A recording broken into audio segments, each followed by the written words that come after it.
नमस्कार स्टूडेंट, आज की आपकी इस क्लास में आप सभी का स्वागत है। आज अपन केपी और केसी के में संबंध किससे संबंधित देखेंगे अपन, यानी कि केपी और केसी में क्या संबंध होता है। ठीक है ना, तो इसका अपन व्यंजक निकालेंगे। इसके अलावा ये है ना, एक क्वेश्चन भी आता है कि सिद्ध कीजिए। सिद्ध करने के लिए भी है ना क्वेश्चन आता है इसमें कि सिद्ध कीजिए केपी बराबर केसी आर टी और एन जी डेल्टा एन। ठीक है ना, तो इसमें साथ में ही अपन डेल्टा एन का मान अपन कैसे निकालते हैं वो अपन पहले वीडियो में भी अपन देख चुके हैं कि डेल्टा एन का मान अपन डेल्टा एन जी बोलते हैं, इसका मान कैसे निकालते हैं। और आज अपन फिर से है ना देखेंगे कि जो डेल्टा एन जी है, ठीक है ना, उस हिसाब से इसमें केपी और केपी में क्या संबंध होता है। ठीक है ना, तो डेल्टा जो एन जी है उसका मान बराबर भी होता है, ऋणात्मक भी होता है और धनात्मक भी हो सकता है। तो उस कंडीशन में जो केपी और केसी है इसका मान भी क्या है, चेंज हो जाता है, यानी कि धनात्मक ऋणात्मक और बराबर आता है। तो वो भी अपन देखेंगे। इसके लिए अपन एक अभिक्रिया लेते हैं।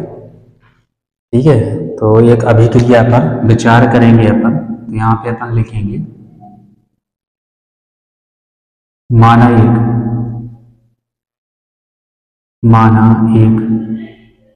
उत्क्रमणीय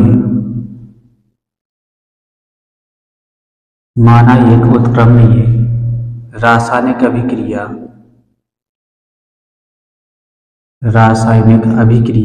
निम्न प्रकार है। रासायनिक अभिक्रिया निम्न प्रकार है।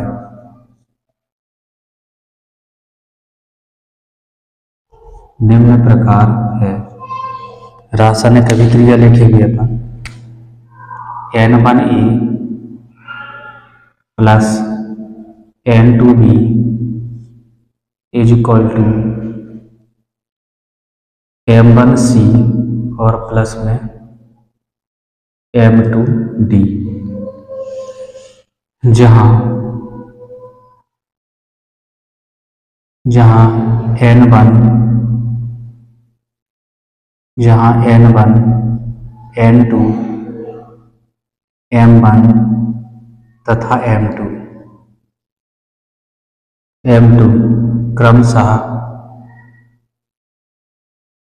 क्रमशः ABCD के A B C तथा D के मूल हैं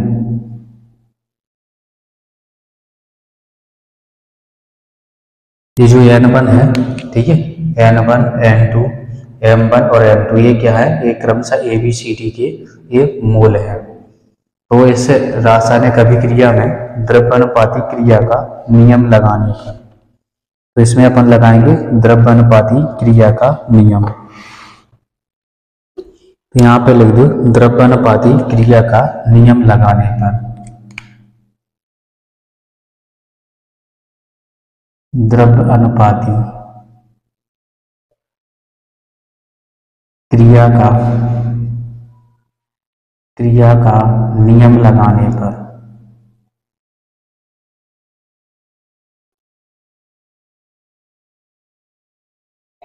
इस अभिक्रिया में द्रव्यानुपाती क्रिया का नियम लगाएंगे तो हो जाएगा साम्य स्थिरांक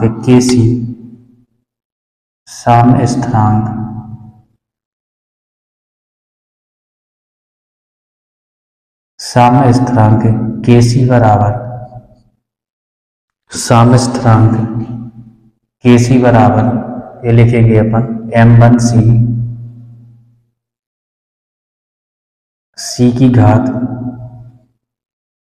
M1 इंटू D की घात M2 बटे में A की घात N1 इंटू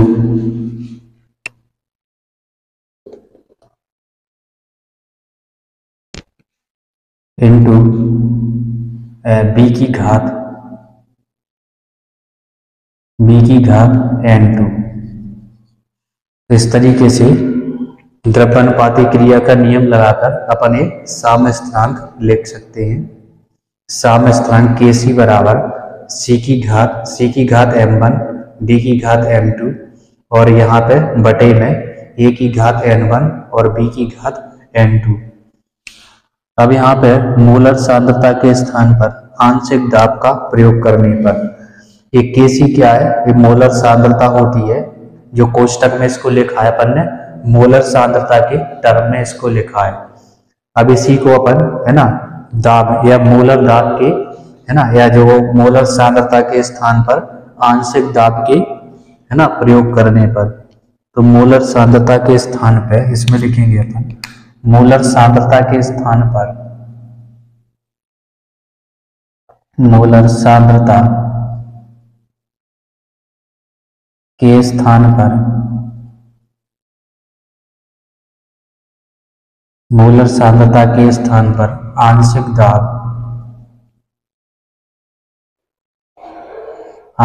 दाब का उपयोग करने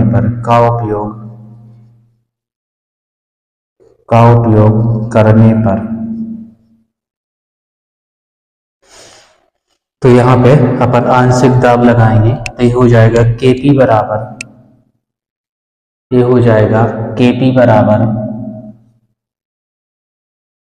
Kp बराबर Pc m1 गुणा Pd m2 बटे में Pa n1 और गुणा में Pb n2।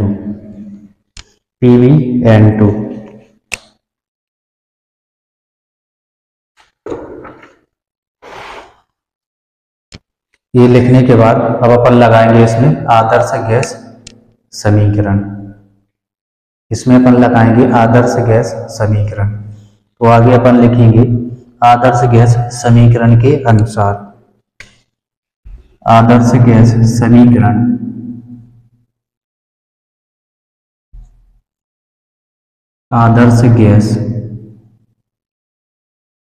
समीकरण के अनुसार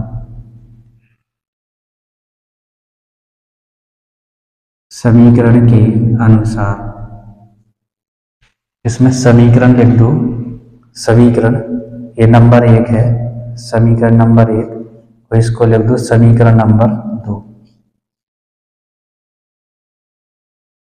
ये होता है Pv बराबर nRT। ये आदर्श गैस समीकरण होता है Pv बराबर nRT। या इसको कर दो P बराबर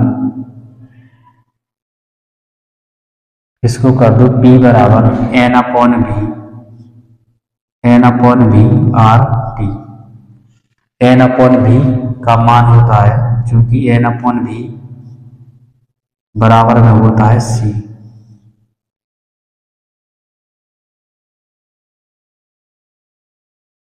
तो ये हो जाएगा P बराबर, इसकी जगह पे C आ जाएगा तो ये आ जाएगा CRT। इसको समीकरण नंबर 3 नाम दे देते हैं। ये समीकरण नंबर 3 है। तो अब क्या करना है, इस समीकरण नंबर 2 में इसका मान रखना है P का मान रखना है, यानी कि CRT मान रखना है इसमें जहां जहां पे P लिखा है, ठीक है ना। तो P के स्थान पे अपन ये वाला मान रखेंगे। आगे लिखेंगे अपन यहाँ पे ABCD गैसों के लिए ABCD गैसों के लिए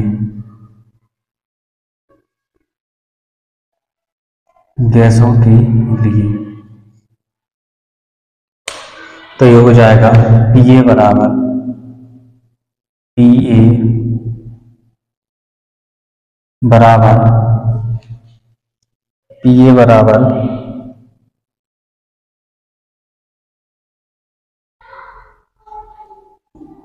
पी ए है ना, पी ए है ना, तो ये हो जाएगा C C C A R T, P A बराबर C A R T, P B बराबर सी बी आर टी, और पी सी बराबर सी सी आर टी, और पी डी बराबर सी डी आर टी। इन मानों को अपन को समीकरण 2 में रखना है।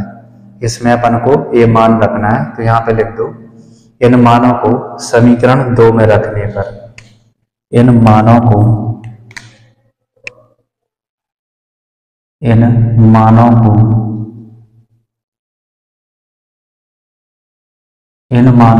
समीकरण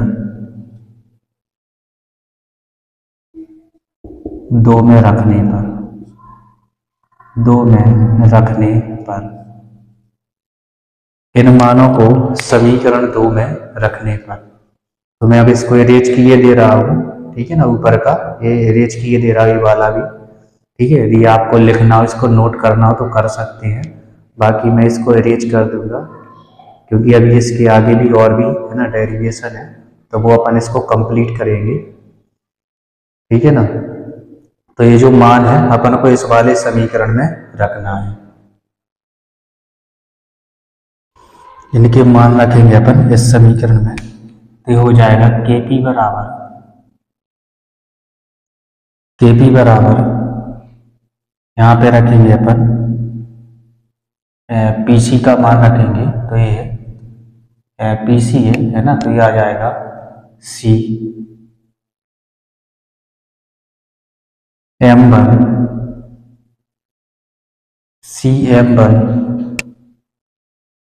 are T, C M one R T one M one,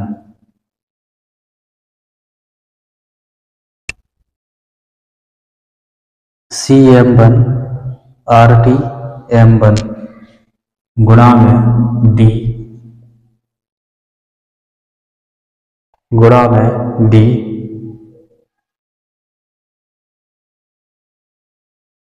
M two R M two बटे में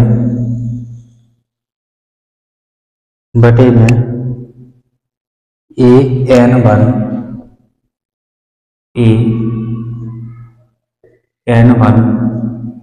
आर टी एन वन गुणा में B N two R N two. इसके बाद ये अपन कॉमन ले लेंगे, है ना, आर टी ये क्या है, ये कॉमन ले लेंगे अपन, तो इसमें आर टी को कॉमन लेना है, तो ये बन जाएगा कुछ इस तरीके से,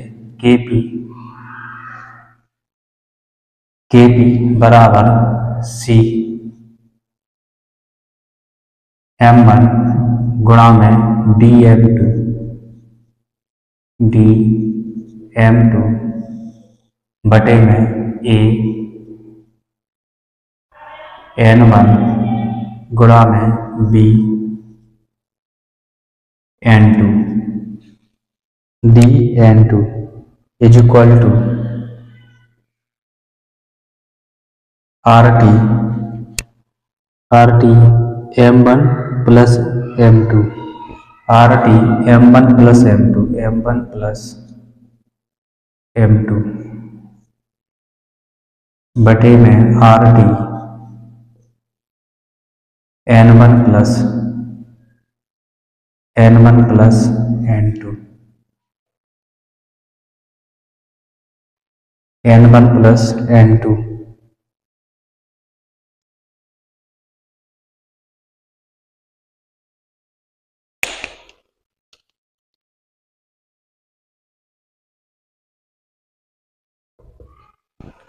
इस जो पूरा मान है ये वाला, ये अपन पहले भी लिख चुके हैं इसको, ठीक है ना, इसको अपन है ना पहले भी है ना आगे लिख चुके हैं अपन इसको, ठीक है। तो अपन इसमें लिखेंगे जो Kp जो है ये C का मान है, ठीक है ना। तो यहाँ पे अपन ये पूरा का पूरा जो है ये C का मान है इतना, ये जो दिया गया है ना इतना, ये पूरा क्या है, C का मान है, ये वाला ये इतना इतना ये C का मान है। तो यहाँ पे अपन लिख देंगे Kp बराबर Kc, ये पूरा का पूरा मान क्या है, Kc का है, और गुणा में आ जाएगा RT M1 plus M2 minus N1 plus N2, ये आ जाएगा RT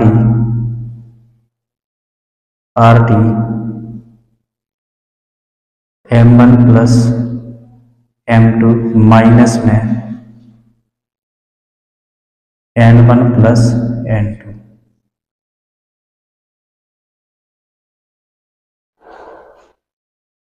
इसके बाद नीचे आ जाएगा RT NG आ जाएगा,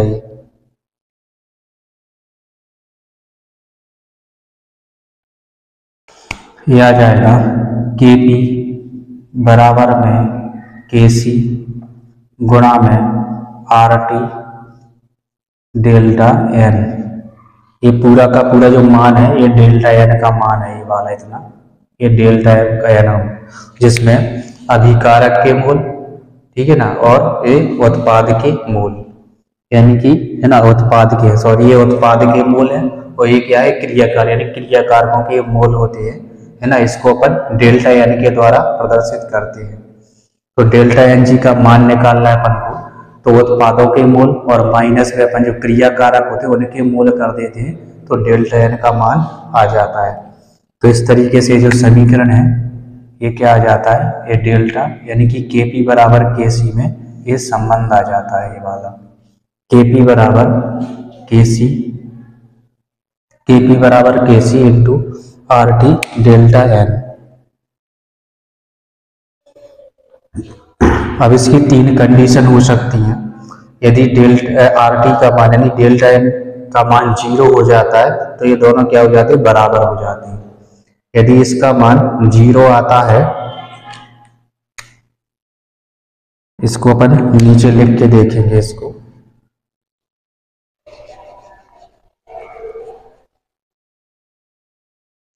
तो इसकी तीन कंडीशन होती हैं। यदि डेल्टा एन बराबर 0 हो जाए तो ये हो जाता है Kp बराबर Kc। लेकिन यदि डेल्टा एन का जो मान है, ठीक है, डेल्टा एन का मान क्या आ जाता है, ऋणात्मक आ जाता है। डेल्टा एन का मान यदि नेगेटिव आता है, ठीक है ना, तो इसमें हो जाता है Kp Kc से बड़ा हो जाता है, सॉरी छोटा हो जाता है। जो Kp है वो Kc से क्या हो जाता है ना, छोटा हो जाता है। Kp छोटा हो जाता है, Kc बड़ा हो जाता है। वहीं पे यदि डेल्टा एन का मान क्या है, पॉजिटिव आ जाए, डेल्टा एन का मान पॉजिटिव आ जाए तो फिर क्या हो जाता है, Kp बड़ा हो जाता है ना, Kc से। ये तीन कंडीशन होती हैं जो अक्सर आप लोगों से ये पूछी जा सकती हैं, ठीक है ना। यदि डेल्टा एन का मान धनात्मक है या पॉजिटिव है ना, तो Kp का मान बड़ा होगा, और डेल्टा एन नेगेटिव है तो Kp का मान छोटा हो जाता है, Kc बड़ा हो जाता है। लेकिन डेल्टा एन का मान 0 है तो Kp और Kc ये दोनों बराबर हो जाते हैं। तो इस तरीके से अपन ने जो अपन है ना जो समीकरण है या जो Kp और Kc में जो संबंध है वो अपन ने इसको इसमें देखा। इसके बाद अपन इनके देखेंगे मात्रक, ठीक है ना, इन दोनों की है ना साम्य स्थिरांक की मात्रक, यानी कि साम्य स्थिरांक Kc और जो Kp होता है तो उनकी जो मात्रक क्या होती है, उन मात्रक को अपन देखेंगे। Kp और Kc की मात्रक निकालने के लिए अपन एक अभिक्रिया पर विचार करते हैं। एक अभिक्रिया लिखेंगे अपन N2 जो कि गैस में है और प्लस में 3H2 गैस में इज इक्वल टू, ये क्या बनेगा, ये अमोनिया बन जाती है यानी कि 2NH3। ये सभी क्रिया का अपन साम्य स्थिरांक लिखेंगे अपन Kc बराबर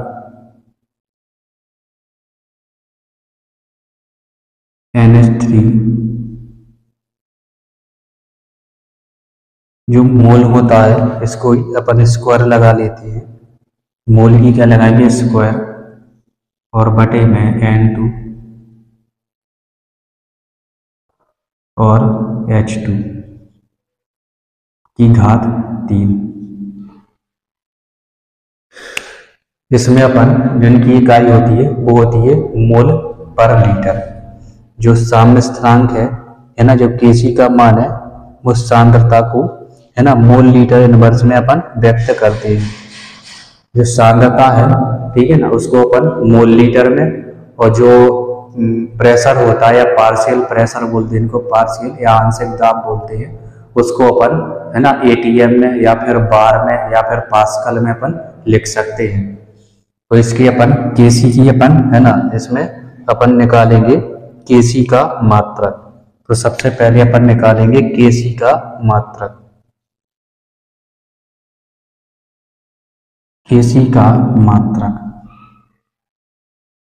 इसको अपन मोल लीटर में व्यक्त करते हैं। इसको अपन मोल लीटर में व्यक्त करते हैं। तो इसमें अपन लिखेंगे मोल बटे में लीटर। घात कितनी चढ़ी है, 2, तो 2 चढ़ा देंगे। यहाँ का इस पे लिखेंगे तो ये हो जाएगा मोल और बटे में लीटर। मोल और बटे में लीटर हो जाता है।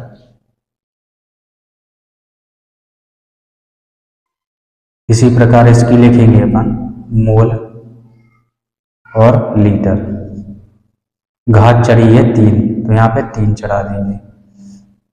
घात यहाँ पे 3 चढ़ी है तो 3 चढ़ा देंगे इस पे। इसको काटेंगे, यहाँ पे 2 है, यहाँ पे 3 है, तो 1 कट जाएगा, ठीक है ना, तो 1 बचेगा यहाँ पे, ठीक है ना, 1 बचेगा, ये 2 कट जाएंगे, ठीक है ना, तो 1 ही है, 1 ही है, दोनों का गुणा हो जाएगा। तो इसकी जो घात हो जाती है वो हो जाती है मोल पर लीटर।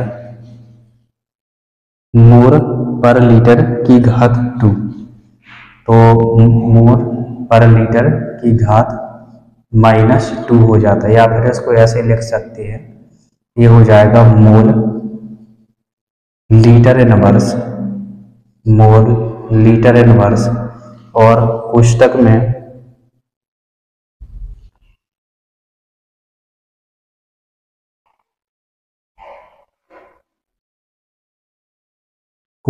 लिख देंगे 2 इनवर्स। तो इस तरीके से इसकी जो इकाई है वो हो जाती है मोल लीटर इनवर्स -2, यानी कि 2 इनवर्स, या फिर मोल पर लीटर 2 इनवर्स इसकी इकाई हो जाएगी। एक Kc का मात्रक आ गया।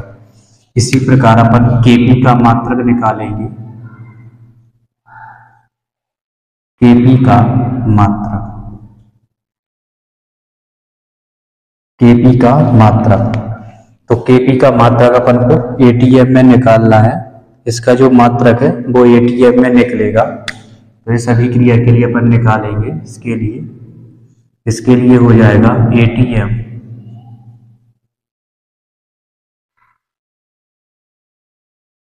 ATM की घात 2 बटे में इसका भी ATM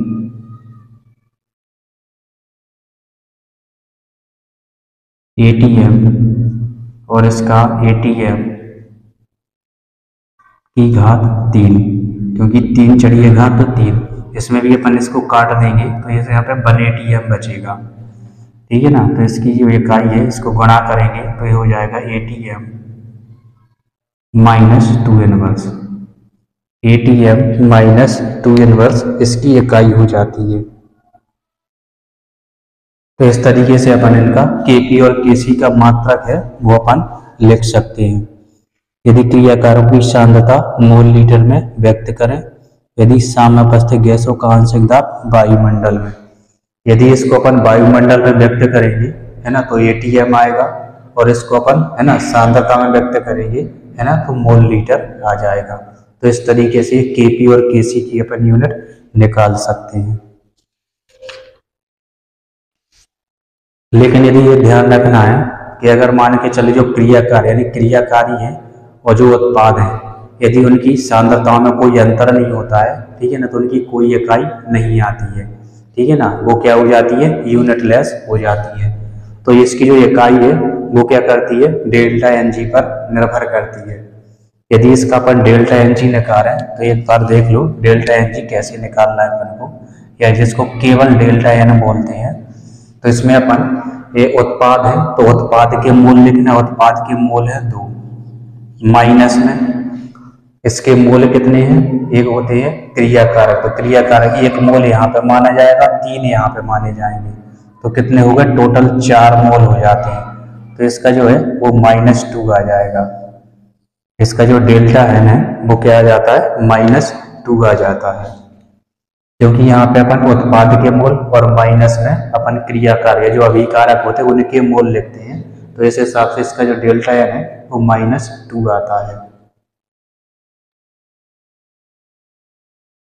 तो इस तरीके से अपन ने केपी केसी में संबंध देखा। इसके अलावा डेल्टा एन का मान अपन कैसे निकालते हैं, और साथ ही अपन ने देखा कि जो केपी और केसी है उनकी जो इकाई होती है वो अपन कैसे निकालते हैं, वो भी अपन ने देखे।